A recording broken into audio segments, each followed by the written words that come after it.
تیرے بزرگ قرآن پڑھ کے لوگاں نو مشرک بنائی جا رہے نے، تے ساڈے بزرگ ڈھولکیاں تے تمال پا کے مسلمان بنائی جا رہے نے۔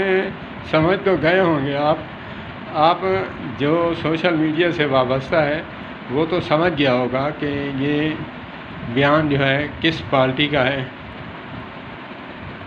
قرآن پاک پڑھ کر اہل حدیث اور دیوبندی بریلویوں کو مشرک کہتے ہیں، اس تنازل میں اس نے بات کی ہے اور کہا کہ ہمیں طعنہ دیتے ہو کہ یہ طبلہ اور باجے، سرنگیاں، ڈھولکیاں یہ بجاتے ہیں۔ کہا کہ ہم اگر ڈھولکیاں اور باجے، طبلے، سرنگیاں بجاتے ہیں تو ہمارے بزرگ تو لاکھوں مسلمان کی ہیں انہوں نے۔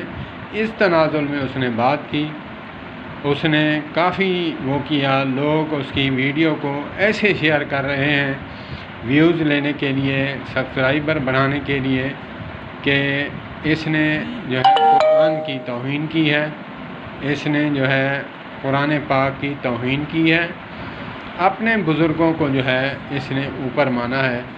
ایسی بات نہیں ہے، قرآن پاک کا کوئی مخالف نہیں۔ اگرچہ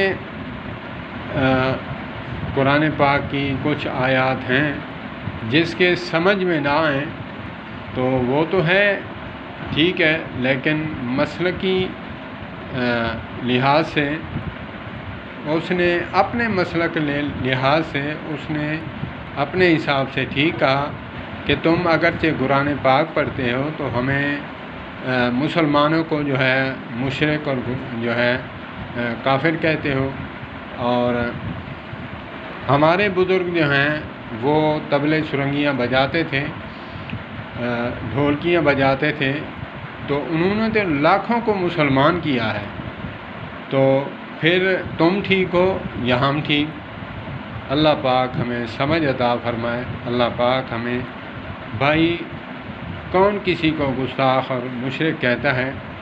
کوئی نہیں کہتا۔